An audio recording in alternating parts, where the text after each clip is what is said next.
the Me Too movement sowed the very seeds for the misogynist backlash, which was, why do we now feel that we are all culprits, that we are all guilty, that we young men are responsible for your unhappiness?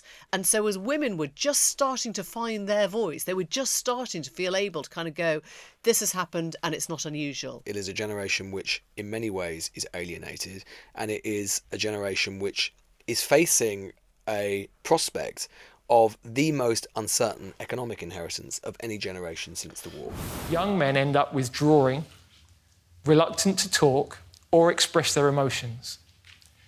They spend more time online searching for direction and are falling into unhealthy alternatives like gaming, gambling and pornography. And this void is filled by a new kind of role model who do not have the best interests at heart. These are callous, manipulative and toxic influences whose sole drive is for their own gain. They willingly trick young men into believing that success is measured by money or dominance, never showing emotion, and that the world, including women, is against them. That was Sir Gareth Southgate, the former England manager. And yes, this is the news agents and not the sports agents. But the former England manager addressing one of the central questions of our age about whether young people, young men in particular, are suddenly finding themselves lost and going in the wrong direction to find a way out. He's not alone. The new Netflix drama Adolescence is one of the fastest growing shows of all time.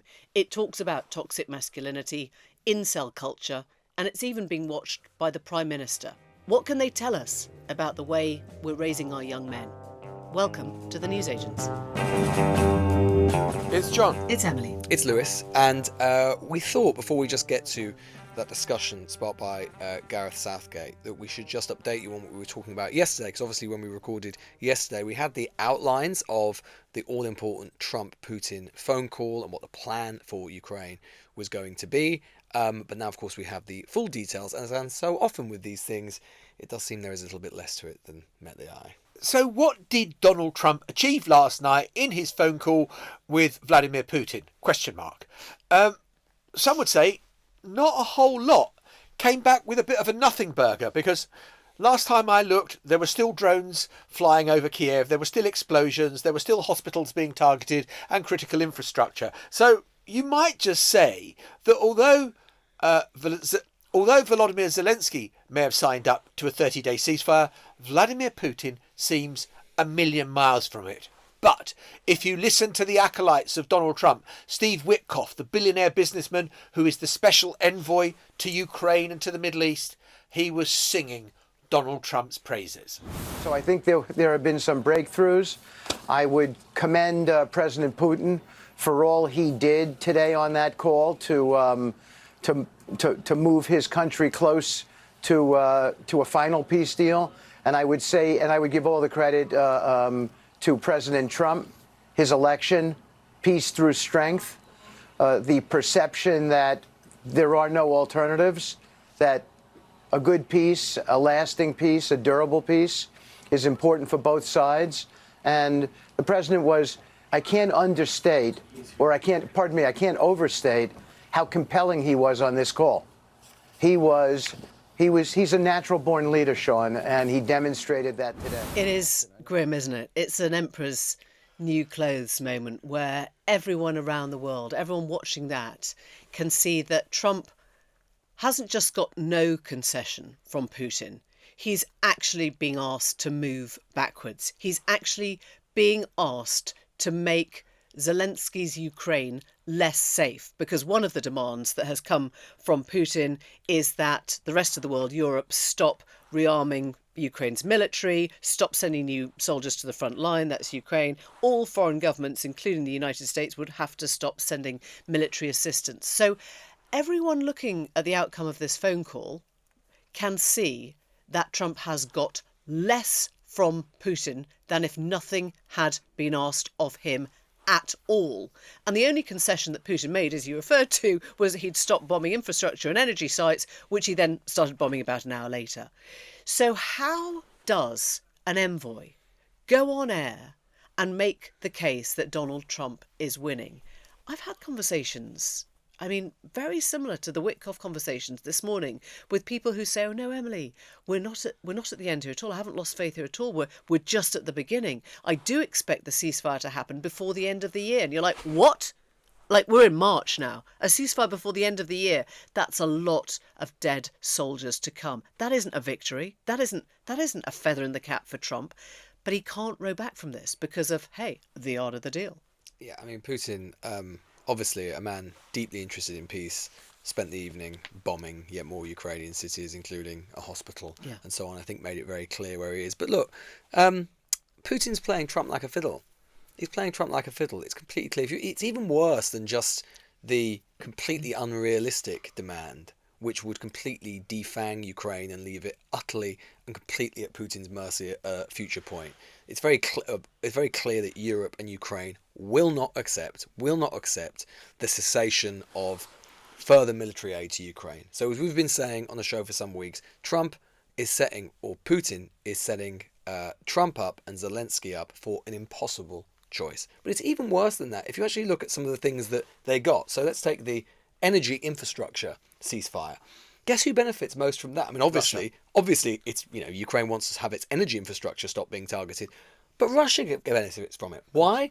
Because the Ukrainians have been extremely successful in the last few weeks and months at targeting oil refineries, at targeting Russian energy infrastructure. So actually it was Russia that, as much as anything, wanted a cessation in targeting on energy infrastructure. Likewise, the other commitment was a commitment to move forward the discussions on what has been going on in the Black Sea. Well, Ukraine hasn't got much of a navy left, but again, the Ukrainians have been extremely successful in targeting and destroying Russian maritime and naval assets in the Black Sea. Putin wants that. So on every side of the ledger, what Putin basically extracted and got from Trump was a commitment to look at the things that he wants to look at, whilst doing precisely what it has been completely obvious has been his strategy from the beginning, which was to kick as much of this into the long grass as possible, get to a position where he can continue to prosecute the war, which he believes he's winning. Emily, you talked about the art of the deal. This is the art of the no deal.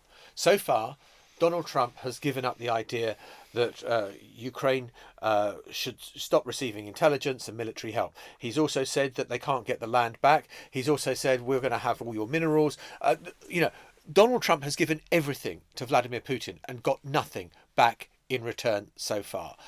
What we saw after the Saudi Arabian talks was Marco Rubio saying the ball is now in Russia's court. Realistically, the ball is now in the US court. Donald Trump has said that unless the Russians stop this, slaughter and killing, there's going to be hellfire and brimstone. You do not hear a word of it. Even less than that, you hear him talking about how good a guy Vladimir Putin is to deal with, just like that President Xi, a nice Kim Jong-un. Listen to this. Putin actually said to me, if you're my friend, I'd hate to see you as my enemy. He said that very strongly. But with all of that, I had a very good relationship with Putin. I had a very good relationship with President Xi, a very good relationship with Kim Jong-un of North Korea. Lots of good relationships. And that's a positive thing. That's not a negative thing. But at the same time, I'm about our country. So that's why we're talking about tariffs. We'll be taking it. You just get the feeling, always, that he is in thrall to the strongmen leaders. He never talks about Trudeau like that. He never talks about Macron like that. He only ever talks about how well he gets on with the people he sees in some ways as his counterparts, the strong men of the world. Look, I think it's quite indicative that in the readout from both Moscow and from Washington, nobody spoke about the territory from Ukraine that Russia had taken. So the fact that they have to leave that out, the fact that that cannot even be part of the talks suggests that Trump is hugely aware that he is not getting any concessions from Putin. And all he's talking about is the wrapping paper with which he's trying to sort of present the deal to the rest of the world. There is nothing to see here. There is less to this deal than meets the eye. There is nothing at all. That's right. I think what we have to confront, I think what people need to understand, is that, for all of the noise and the sound and fury, and for all of the endless attention that we've been giving all of this, I don't think we're any closer to peace in Ukraine than we were before the start of Trump's presidency. We are backwards. Absolutely. I don't think we are any closer. Trump might like to project and suggest that he's on the verge of a deal. And it may well be that at some point he just decides to say, well, look, Putin has agreed to all of these things. If the Ukrainians agree to it, there's peace. If there won't, there won't, and then walk away from it. But in reality, that is no materially further forward than we were 6 weeks ago, 2 months ago. We are basically in a position where Trump has expended enormous energy. He has burned through America's diplomatic alliances. He's driven a wedge between the transatlantic alliance of Europe and the United States. He's spurned the Ukrainians. He's burned through goodwill in almost every direction. He's got closer to one of the biggest gangster autocracies in the world. And the truth is, the horrible, horrible truth is, he's got nothing for it, and we're no closer to peace than we were. It is an addiction to performative politics. A meeting for the sake of a meeting, a conversation for the sake of a conversation. North Korea. Well, exactly. I went to the meeting in Singapore and then went to Vietnam the next time they met, and absolutely jack came out of it. It was, and Donald Trump on Air Force One on the way over to the meeting why in isn't Singapore. anyone just pulling the robe away then? I mean, this is the point, right? We've all seen this playbook. We've all seen nothing happens. I've got a special envoy here saying, I'm actually optimistic, wrote to me this morning, in the sense that I never expected a quick resolution. Putin will not abandon his maximalist goals, so that will drive Trump to press even harder on sanctions to get a ceasefire. And then we focus on deterring future Russian attacks. Now, sorry, but I don't see Trump actually spending that much effort on sanctioning Russia at the moment. Right? None at all. None at all. right? I mean, you would have thought that having got absolutely nothing, or next to nothing, from the call with Putin, that America might just try and apply a little bit of pressure. It's not. The truth is that Trump is actually just backing himself into a tighter and tighter corner, because Putin is giving him little fragments, little things that he can sort of say to the world that he's managed to achieve. But sooner or later, there will come a point, it is just so obvious that there will come a point where even the rest of the media and a lot of the players that, Emily, you're talking about, it comes a point where everyone knows this ain't going anywhere, right? There will come a moment, or at least a series of moments, where that becomes clear. And then Trump will have a choice. Either he'll walk away, or what I suspect he'll do is just do exactly what he did in North Korea, which he'll declare a great victory. He'll declare that he has actually managed to create a ceasefire or create a peace deal, and it's only because of likely Ukrainian intransigence that they won't accept it. The embarrassing truth is, Putin is much, much smarter than Trump. Yeah. And I mean, it sort of goes without saying, right, that it's not that Trump is playing Zelensky, it's that Putin is playing Like a Trump. fiddle. The genius of Trump, though, is the consistent over-promising and under-delivering, and yet never being held up, never being called to account for Gaza's it. another good example, right? Well, So completely. Gaza is, Biden, we spend a year or so basically saying, and Trump does as well, basically saying, Biden's lost control in Gaza, the world's on fire, he can't exercise control, he can't exercise power, he's feckless, he's useless, he's sclerotic, all of these sorts of things. What's happened with Gaza? Exactly the same thing. Trump has not been able to exercise control.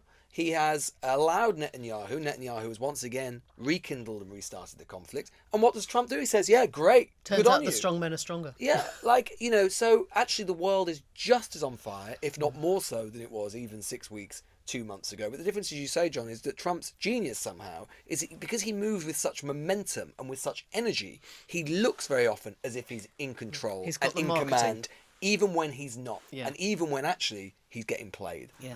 We played you Gareth Southgate at the beginning, and it's quite unusual that there's a confluence of such key voices on the same subject in such a short space of time. Many of you will probably have already come to the new Netflix drama Adolescence. It's had 24 million views in just a few days. It's number 1 on the English TV list and has been the most streamed in 71 countries, which does suggest that the stuff that Southgate is talking about, the stuff about vulnerable young men turning to really dark arts and in some cases murder, because of the sort of toxic circumstances in which they are living or raised or thinking, is something that is really concerning. And today at Prime Minister's Questions, we heard from the Prime Minister himself on this subject, who said he and his whole family are watching Adolescence right now. At home, we are watching Adolescence with our children. I've got a 16-year-old boy and a 14-year-old girl, and it's a very, very good documentary to watch, or drama. This violence carried out by young men, influenced by what they see online, is a real problem. It's abhorrent, and we have to tackle it.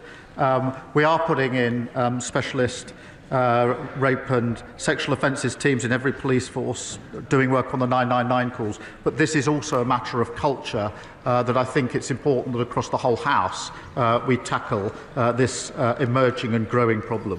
And if Gareth Southgate represents kind of the good role model, there are some pretty bad role models out there who are kind of leading the charge on this sort of, men have been feminised, it's about time we reasserted ourselves.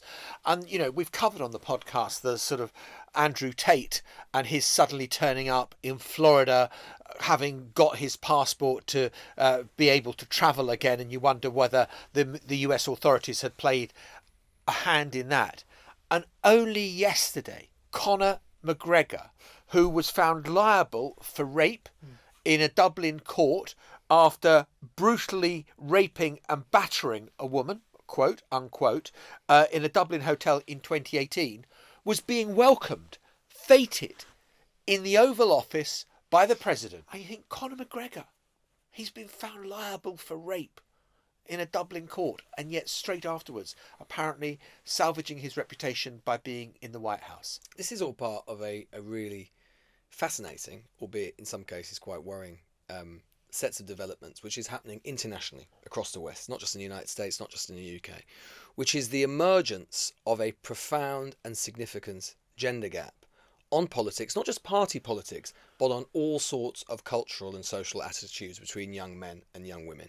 And there are occasionally in politics gender gaps. If you go back and you find, more women tended to vote Conservative in the 20th century in Britain than men, and, but they're not usually especially significant, and they don't usually emerge really quickly. This has emerged really, really quickly among Gen Z versus even the generation before, which is mine, which is the millennials. So just to give a few examples of what I mean, let's just take the cultural stuff before moving on to the party politics. You just mentioned Andrew Tate, John. Recent survey in the UK by Hope Not Hate found that 45% of young men aged between 16 to 24 have a positive view of Andrew Tate. What do you think the rate among women was? 17. 1%. Oh. 1% of young women have a positive view of Andrew Tate. 45% of 16 to 24. Staggering. Bear in mind the sort of stuff that Andrew Tate comes out with and the sort of things that Andrew Tate says. A bit more widely, to thinking about feminism overall, 36% of men now believe that feminism has done more harm than good. Right? That's obviously much lower rates among with women. Additionally, 16% of young men feel that feminism has done more harm than good, and specifically say, young men are far more likely to say that they themselves have suffered as a result of women and positive change with regards to women.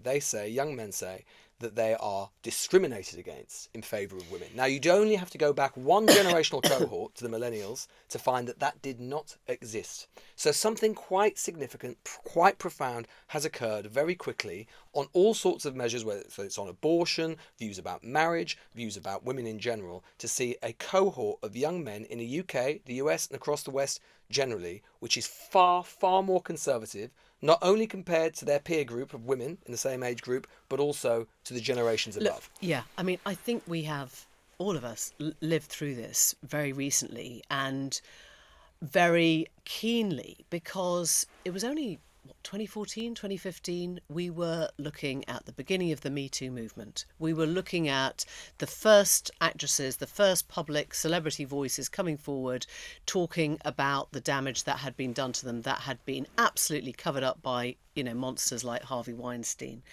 And at the beginning of that, I remember the feeling, certainly in newsrooms, which is that, and it happened, Newsnight happened at the BBC. Women were coming forward and telling their own stories, right?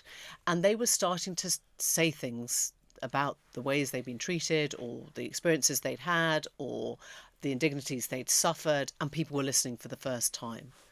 And it was kind of an extraordinary moment until, I guess, the inevitable question had to be asked, well, how do we know that that's true? Do we believe all women? Every woman telling their story, every woman talking about their indignity, every woman, alleging, let's say, abuse or harassment or rape. And I think at that point, the Me Too movement sowed the very seeds for the misogynist backlash, which was, why do we now feel that we are all culprits, that we are all guilty, that we young men are responsible for your unhappiness?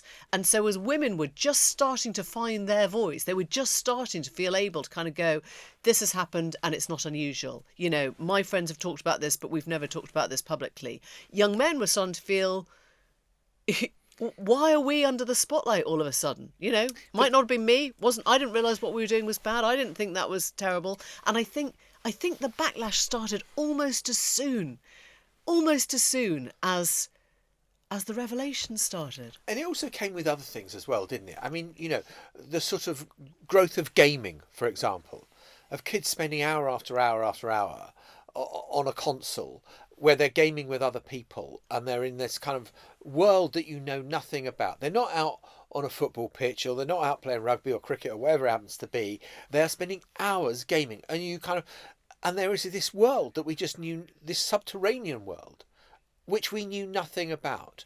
And I think that there is an element of that as well, that the sort of timings of this thing, and I think lockdown as well, where I think that people spent an awful lot of time sort of in their own worlds and weren't doing the sort of socialising that is part of growing up.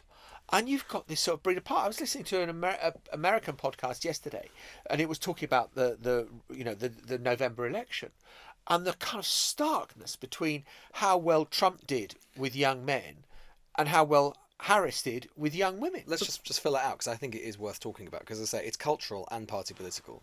So in 2024 US election, men aged between 18 to 29 favoured Trump by a margin of 14 percentage points. That compares to women who supported Kamala Harris by 17 percentage points, right? That divergence is not just something we're seeing in the US. In the UK, in our own election last year, the Conservatives actually had a net swing to them of between 3 and 4 points among 18 to 24-year-olds, largely again driven by young men. Now, when you consider how badly the Conservatives did overall with almost every generational cohort, and when you consider, Labour still won in that age group, but when you consider how well Labour has been doing among younger voters and how it inverts everything we thought we knew about demographic voting intention, and you go across Europe as well, and you see the same thing, younger people, especially young men, voting for hard-right parties. Even in social democratic countries like Norway, there was recently a poll that showed that over 50% of young men had a favourable opinion of Donald Trump. This is a phenomenon which is really like nothing in polling terms we've really seen before, because usually in terms of generational effects, which can be substantial, usually it happens gradually. Each generation, let's take the advent of social liberalism. Pretty much since the war, you've seen that pretty much each generation has been a little bit more liberal, a little bit more progressive than the other. Yeah. And what you've started to see with this generation is not just a stalling of that process, but a reversal of that process, concentrated in particular among one gender of that generation. Yeah. It's new. This is really new. That tells the story of the AfD in the recent German elections, which were a phenomenal number of young men going towards Germany's hard right party and a phenomenal number of young women going towards the hard left party. I mean, absolutely divergent directions. And partly, I think, going back to your question about gaming, and I don't want for one moment to suggest that gaming is men only, but I think people are getting their media in very different ways. That a young man's TikTok the algorithms will tell them completely different things to a young woman's TikTok, to a girl's TikTok, whatever, a girl and boys. And I think, our editor was saying he was growing up, everyone watched Friends, right? That was the thing. It was a unifying coffee shop moment, right? And I think since then, certainly in the last sort of 10, 15 years, there has been much more a sense of this is the content for men, this is the content for women. And men have come towards that content, as I say, sort of going back, because they are now feeling like the persecuted. They are now feeling like the ones who are misunderstood. They are now feeling like they have to recapture their sense of masculinity because it has been eroded by, their perception of feminists telling them not to be so male. And so we've got ourselves into an absolute mess here, an absolute mess, because feminists don't feel better. Right? Feminists do not feel more safe now because women aren't going around going like, we've won. We've won. That's Exactly. not how it works. I think the point you just said, Emily, about the different media worlds. When I'm sort of looking at, because this is such a new development and it's so fascinating and so striking, you've got to think something really dramatic has happened. It must have done, by definition. And the only thing that you can keep coming back to is, even by comparison to, my generation, millennials, the media landscape was so much less fractured, and there was no real sense, apart from some magazines, lifestyle things, lads mags, those sorts of things, which people, actually, those were really controversial at the time. They're as to nothing by comparison to some of the stuff that is on TikTok and, Andrew Tate and whatever. But apart from that, there was still, there was no male television programs in particular, or female ones. There would have been things that catered to particular kind of subsets, but there was still such a unified media environment. Now, basically, if you go online and you're 18, you will see a completely different diet if you are a boy by comparison to if you're a girl. You will we would know what we meant by male podcasts and female podcasts, wouldn't we? We'd know what we meant. The content machine is just completely feminized or masculinized depending on who it's appearing to. And it seems to me that is the only way, or only really substantial explanation to see the divergent and different political outcomes that we're seeing.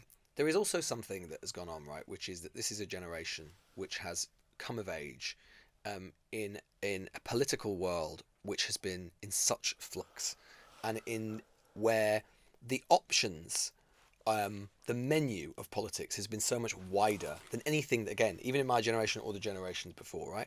Like, when I think back to when I was, say, 16 or 17, even in that world which was taking the sort of steps towards digitization, there really weren't the voices, or there really weren't the kind of platforms especially available to have a Tate or a Jordan Peterson. The politics which existed even as late as the kind of, mid to late 2000s and into the next decade beyond that, was still basically operating on quite a narrow set of parameters. And the traditional media and traditional politics basically kept things there, right? The voices that were fringe felt really, really fringe, whether it was the Nick Griffins or whoever it happened to be.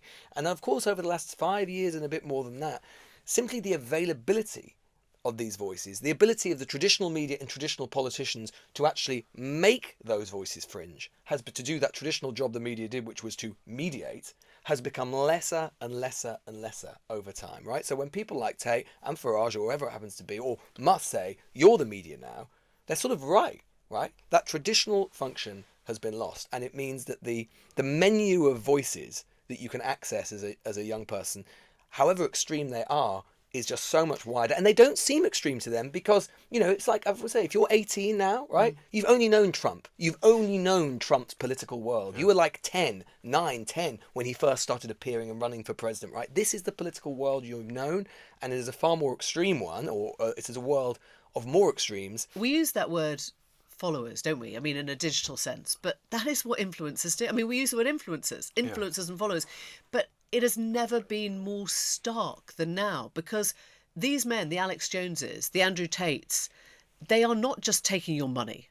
They are taking your mind. They are taking you for a ride into their world, whereby you get the girls if you're fit, you get rich, you get the car, you get the respect, you get the power if you follow what they do. This is sort of disciple by digitization, and then you can reach millions of people, and it's really scary because they don't have to believe it, right? They're just getting rich on it. They might think it's all a whole load of horse. They know it's a whole load of horse, but the people who are following are the ones who then start spreading their word, and the incels in Adolescence, the people who don't even realise it's happening to them. Well, and also I think what these people, and often they're snake oil salesmen, but these people, they're offering meaning, right? They're trying to confer meaning in a world where, and we shouldn't forget this, because it's easy, obviously, to focus on the cultural.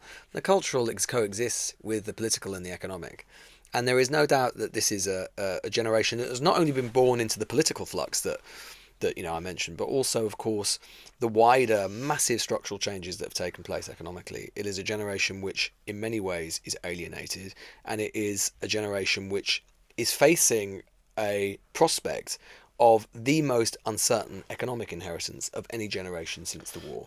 And I think in those circumstances, it's again not hard to see how you can have people who come in and offer meaning and offer a sense of certainty and a sense of direction, which also, let's be honest, more mainstream political actors have failed to address those anxieties, let alone fail to address and let alone the actual economic and structural problems that they haven't addressed. But is that different from any generation where... Yeah, John, it's way worse. But Well, they didn't go to war. I mean, they weren't, fighting in the trenches. They weren't separated from their parents as 6 or 7-year-olds because London was being bombed. I mean, every generation has a huge gulf in what they expect to happen and what actually happens in their lives. And also, that if you look at the early 60s and it was the mods and the rockers and the fact that, our national service was ending and these kids had lost a sense of direction. In the early 60s, people were living in a boom time.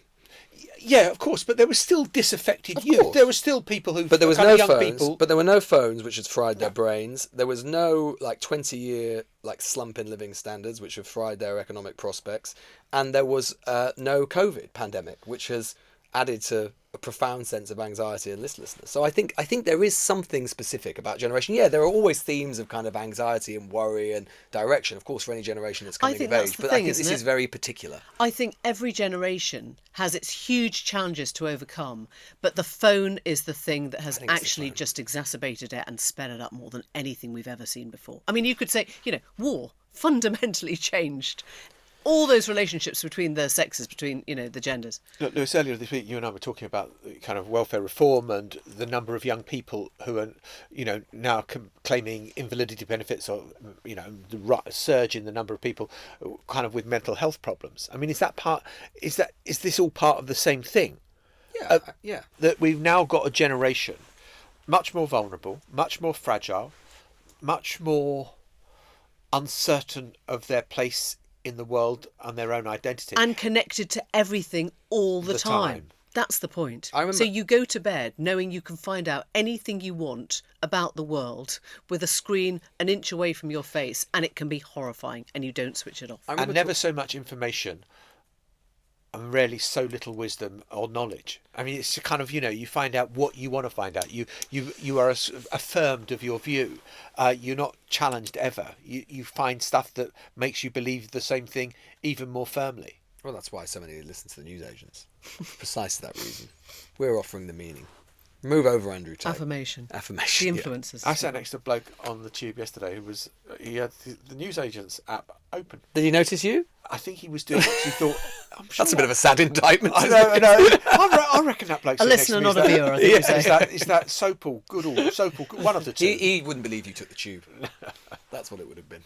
We are going to talk again about Tesla, a global car manufacturer that is having a spot of turbulence because its owner, one Elon Musk, is associated with an awful lot of Donald Trump's projects. And we have had a voice note from Laura in Norfolk. You were talking on the show the other day about the vandalism that's going on at the Tesla dealerships in the US. And as we often see, what happens in the US comes to the UK. And my husband has a Tesla. He bought it secondhand last year. We wanted to go electric and he likes Teslas. And so that's what he got. Very much not a Elon Musk fan, especially now. Things have gone completely nuts.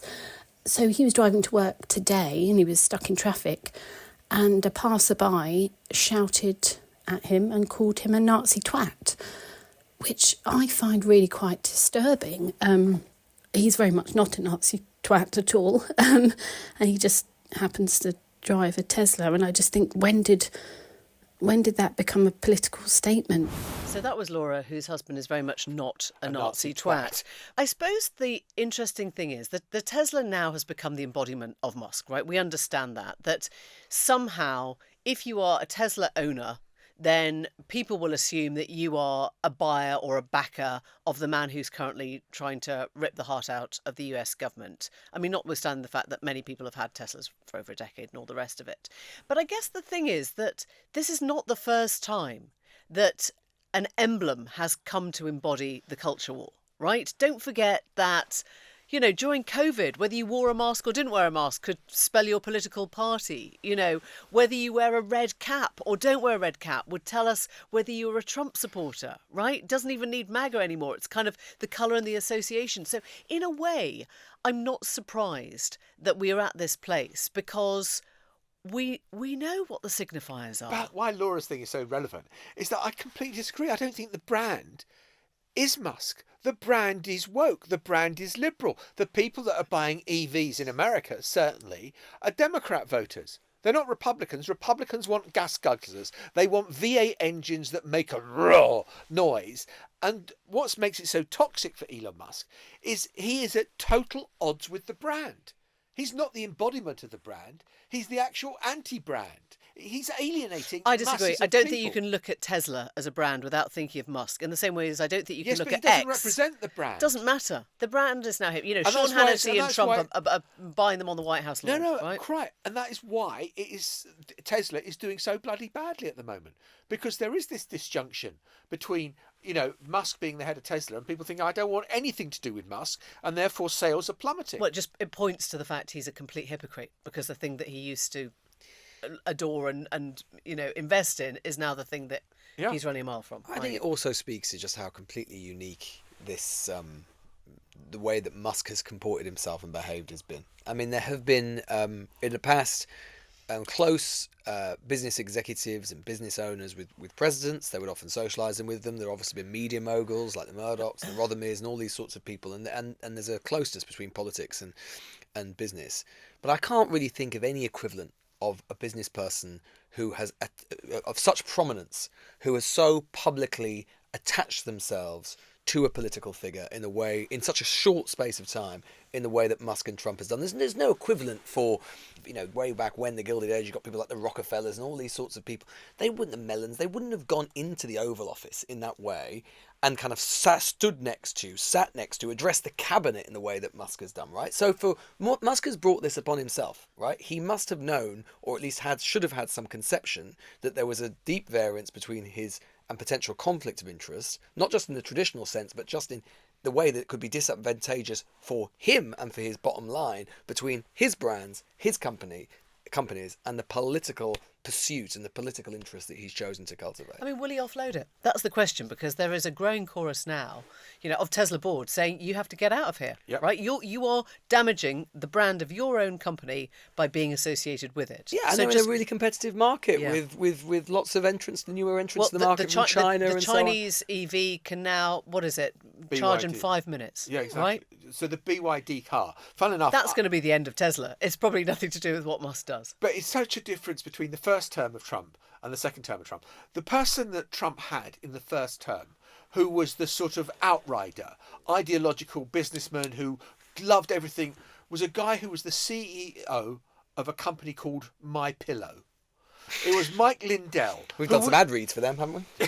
Well, I'm sure that's going to come, or maybe not. But Mike Lindell was seen as this kind of great spear carrier for Donald Trump. Who the hell was Mike Lindell? It was almost comedy that it was a pillow. I agree. And now you've got Musk, who really is powerful. Do you remember when Kellyanne Conway, Trump's spokeswoman, got told off for sort of inadvertently promoting Ivanka Trump's clothing line? Yeah. Like, those were the days. Those jacked. halcyon days, right? where that got Probity. Yeah.